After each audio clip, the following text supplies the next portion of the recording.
inedit. Six-Seven,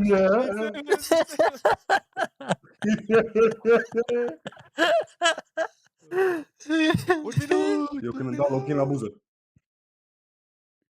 Deci bănăm Chiana și restul vedem după vibe. Eu, Mateo, uite, ai tricou de pro player. Ești cu sponsor pe tine. Nu, jungler.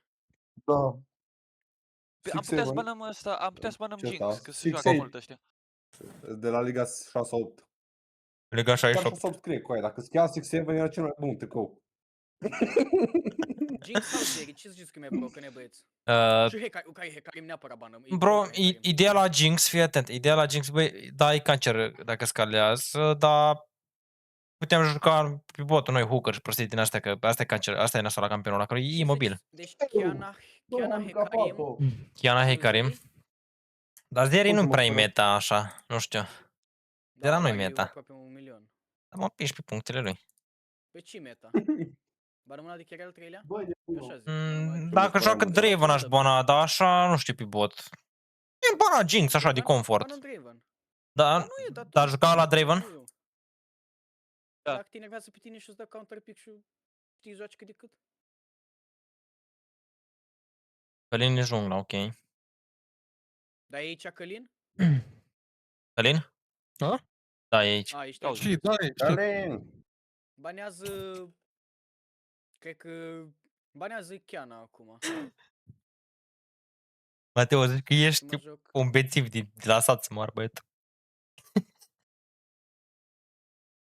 Ei, scade. Ai tu probleme cu mine în pulă? No, no. Haide că suntem la radio, ai zis o probă că este Mel? scos din post. Mel? Nu, Hecarim. Banez Mel. Deci, Băi, dar vreți voiam să vă zic joc o glumă cu să Mel? ales și- Vă zic o glumă cu Mel? Să zic mă sau să nu zic? Zu! Dacă zici Mel, Al poți să treilea, faci chestii. al treilea ban o să se ducă Darius, fii atent. Al Mel treilea ban la sugi! răschide. Ce banez Mel acum? Mel sau Draven? Ce zici? Băi, dar... Băi, genul ăsta cu Zeri juca Draven? Asta vreau să Nu știu, întreb. dar nu joacă nici Mel ăla. Ah. Silas? Silas, jucau un Silas, jucau și Silas. Poți bani Silas, nu. Ok. Dar îi dădeam counter lui Silas cu Casadin, Casamuin. Aia doar e numai Zis? super cancer, asta e ideea, e super cancer. Avem first pick, hai Nu să... da first pick jungle, cred că dă first pick Pot mid. eu să dau, că e ca să ai comfort pick, adică nu e cine știe aici. Da, e așa. Și apoi dau eu cu Călin.